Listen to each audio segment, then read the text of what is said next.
दोस्तों, आप सभी लोग अच्छी तरह से जानते हैं कि वक्त फिल्म जो 1965 में रिलीज हुई थी, जिसे निर्माता बी आर चोपड़ा ने बनाया था और यश चोपड़ा ने इस फिल्म को डायरेक्ट किया था।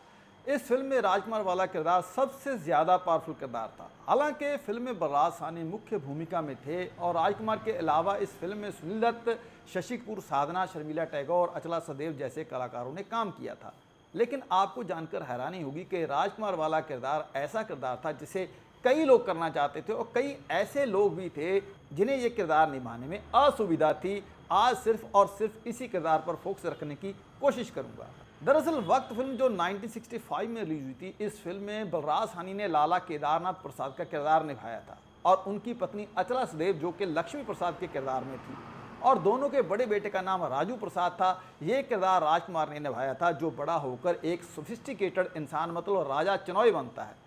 और सुनील दत्त साहब इस फिल्म में एडवोकेट रवि खन्ना के किरदार में थे और शशि कपूर ने वक्त फिल्म में विजय कुमार प्रसाद का किरदार निभाया था, जो केदारनाथ प्रसाद का सबसे छोटा बेटा है। और इसके अलावा साधना ने मीना मित्तल के किरदार में थी और शर्मिला टैगोर रेणु खन्ना के किरदार में थी। राजू प्रसाद उप राजा चुनाई एक ऐसा किरदार था जिसके साथ फिल्म में एक भी गाना नहीं फिल्माया गया था, क्योंकि ये किरदार कुछ ज़्यादा ही गंभीर किरदार था और राजकुमार खुद भी ये जानते थे कि ऐसे कैरेक्टर पर कोई गाना पिक्चराइज करना अच्छा नहीं लगेगा।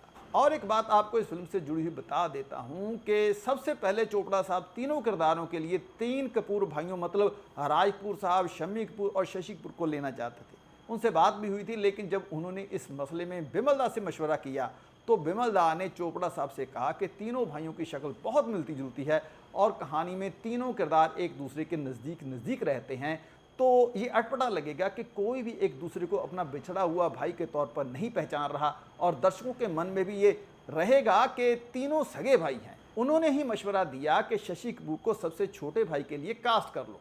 और जब चोपड़ा साहब सुनील दत्त साहब के पास गए और उन्हें रवि खन्ना मतलब एडवोकेट रवि खन्ना का किरदार ऑफर किया, तो दत्त साहब मजले भाई का किरदार नहीं करना चाहते थे, क्योंकि उन्हें राजा चिन्नौई वाला किरदार ज़्यादा पावरफुल लगता था। उस कैरेक्टर में दत्त साहब को ज़्यादा स्कोप नज़र आ रहा था। लेकिन चोपड़ा साहब दत्त साहब को एडवोकेट रवि खन्ना के किरदार में ही लेना चाहते थे। पहले दत्त साहब ने फिल्म में ही काम करने से मना कर दिया था, लेकिन चोपड़ा साहब के दबाव सामने उन्हें रवि का किरदार निभाना ही पड़ा। दत्त साहब ना चाहते हुए एडवोकेट रवि खन्ना के किरदार के लिए मान गए और रिलीज के बाद और जैसा दत्त साहब ने सोचा था वैसा ही हुआ। राजा चन्नौई का किरदार स्क्रीन पर ज़्यादा पावरफुल दिखाई दिया। एक तरफ तो दत्त साहब राजा चन्नौई का किरदार करने के लिए उत्सुक थे और चोपड़ा साहब उन्हें मना कर रहे थे, लेकिन दूसरी तरफ चोपड़ा साहब जिसे राजा का किरदार ऑफर कर रहे थे वो ये किरदार करने के लिए इच्छुक ही नहीं था। उस इंसान का नाम था धर्मेंद्र। अब 2 किरदार तो फाइनल हो चुके थे, लेकिन तीसरा किरदार फाइनल करना अभी बाकी था। उन दिनों उन्होंने राजा चन्नौई वाले किरदार की बात धर्मेंद्र से करी। धर्मेंद्र भी एक पंजाबी थे और बी आर चोपड़ा साहब भी एक पंजाबी थे और धर्मेंद्र चोपड़ा साहब के साथ काम भी करना चाहते थे। उस दौर में धर्मेंद्र अभी इस्टेब्लिश नहीं हुए थे, कोई बड़ी फिल्म उनके नाम पर दर्ज नहीं हुई थी, मतलब अभी वो छोटे थे और जवान भी थे। तो उन्होंने चोपड़ा साहब से विनती करी कि उन्हें एडवोकेट रवि खन्ना या विजय कुमार मतलब शशि कपूर वाला किरदार निभाने को दे दें।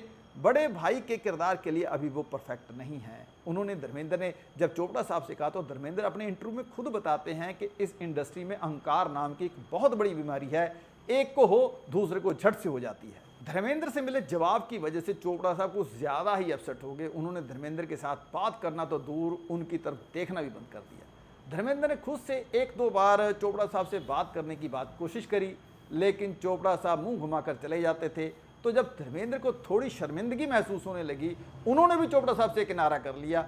उन्होंने भी चोपड़ा की तरफ मुंह नहीं किया और बात करनी तो बिल्कुल बंद कर दी। अब चोपड़ा साहब ने सोचा कि राजकुमार से ही राजा चिन्नौई का किरदार करवाना चाहिए, लेकिन इंडस्ट्री में राजकुमार के खिलाफ बहुत सी बातें थी कि वो निर्देशकों और मेकरों के नाक में दम कर देते हैं, फिल्म के दौरान बिल्कुल भी किसी का सहयोग नहीं करते। लेकिन चोपड़ा साहब कुमार साहब के बारे में कुछ और ही बताते हैं। चोपड़ा साहब कहते हैं कि राजकुमार किसी भी फिल्म को साइन करने से पहले 48 घंटों के लिए विचार विमर्श किया करते थे।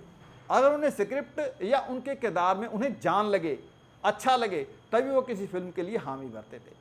चोपड़ा साहब कहते हैं कि मैं वक्त नाम से फिल्म बनाना चाहता था और मुझे पता चला कि राजकुमार वक्त के बहुत बड़े पाबंद आदमी थे। वो सेट पर हमेशा समय पर पहुंचते थे और मुझे ऐसा लगता है कि जो लोग राजकुमार को बुरा कहते हैं उनमें अपनी बात मनवाने की कला नहीं होती, काबिलियत नहीं होती। राजकुमार ने तुरंत इस फिल्म के लिए हामी भरती थी। इस किरदार ने राजकुमार की फिल्मी जिंदगी भी बदल दी थी। तो दोस्तों आज के लिए इतना ही। रब रखा।